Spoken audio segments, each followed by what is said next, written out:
Do you know how many teams the Washington Wizards have beaten this year?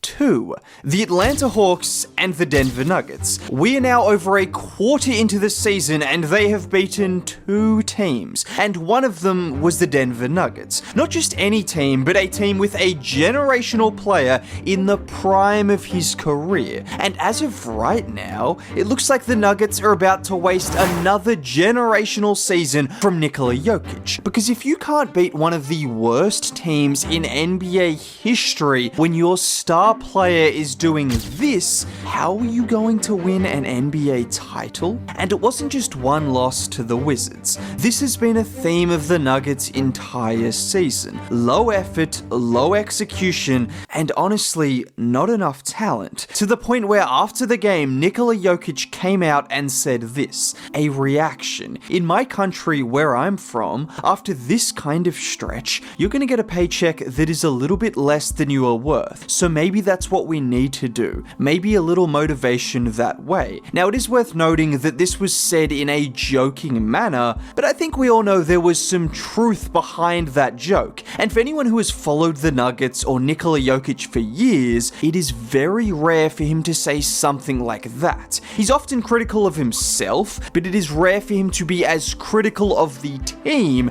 And honestly, it's about time, because so far this season, the Nuggets have been the best offense in NBA history with him on the floor, and one of the worst offenses in NBA history with him off the floor. And in a league where superstars have all the leverage in the world, Nikola Jokic has allowed the Nuggets ownership and management to get complacent, because they used his loyalty and greatness against him by just expecting him to be happy and able to win regardless of the constant moves they have made, which has pulled the Nuggets in the wrong direction. And it's not just been losing the likes of Bruce Brown and Kentavious Caldwell-Pope, but also the quickness at which the Nuggets have handed out contract extensions or the length of contracts. I'm sorry, but who is stopping you from signing Dario Saric? Why did he need to sign a 2-year contract after he was replaced in the rotation by the 57th overall pick in last year's draft on the Warriors? And don't even get me started on Zeke Nnaji. I don't think anyone outside of Denver fans and a few of the really diehard NBA fans even know who that is. Well, he's the same guy getting paid the 5th most on the Nuggets roster. No, that's not misinformation. It's right here, alongside his front court superstar teammate Dario Saric, which makes up nearly $15 million a year worth of unplayable production, which becomes a serious issue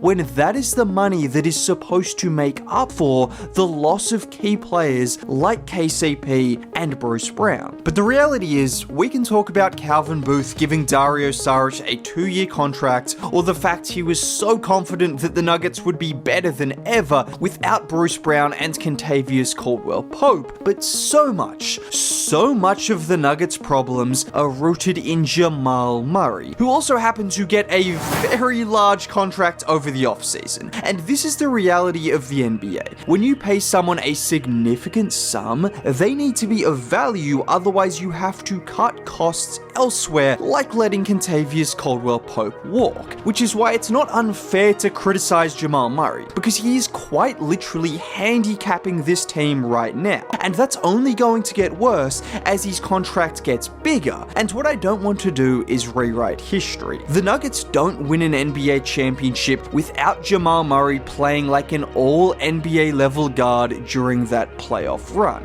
But that was 2 years ago. He also got $200 million because of that. That is all NBA level money, which he has never produced at in the regular season, even if he was significantly better last year. Right now, if he was paid for his regular season production, that contract, well, it would be much lower to say the least. Because let's just say, right here is Peyton Pritchard, right here is Dennis Schroeder, and right here is Jamal Murray. One of those guys is about to make $200 million. The other two are making a combined $20 million this year. And outside of just being bad, the biggest area where Jamal Murray is letting down the Nuggets is the shooting. This was a team that was already fighting an uphill battle, having Aaron Gordon, Christian Braun, Brown, Peyton Watson, and Russell Westbrook all as key members in the rotation. And yes, I'm aware some of those guys are shooting solid percentages from 3, but we're all smart enough to realize a decent shooting percentage on 2 wide open 3s a game is not the same as being a legitimate shooting threat, which was supposed to be Jamal Murray's bread and butter. But instead, he is shooting 33% from 3 on under 6 attempts per game. For reference, he is 97th in the league for 3-point makes per game, behind Garrison Matthews and just ahead of the likes of Scotty Barnes and Patrick Williams. And this lack of shooting across the board from the Nuggets was very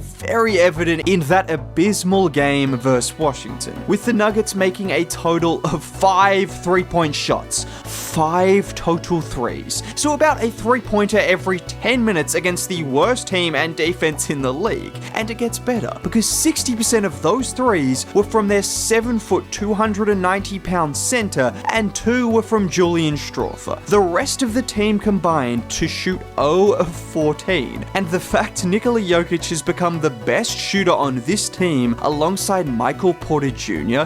is both a testament to his greatness and just sad that he has to do absolutely everything for this team, because in a league that is shifting towards more and more 3-point shots, Calvin Booth and the Nuggets decided, oh, let's go the complete opposite direction, with Denver dead last for 3-point attempts, a whole 3 3-point attempts per game below Toronto in 29th, and 20 attempts per game behind the Boston Celtics. And if you want to know Jokic's reaction when asked about the lack of shooting, he said, I really don't know.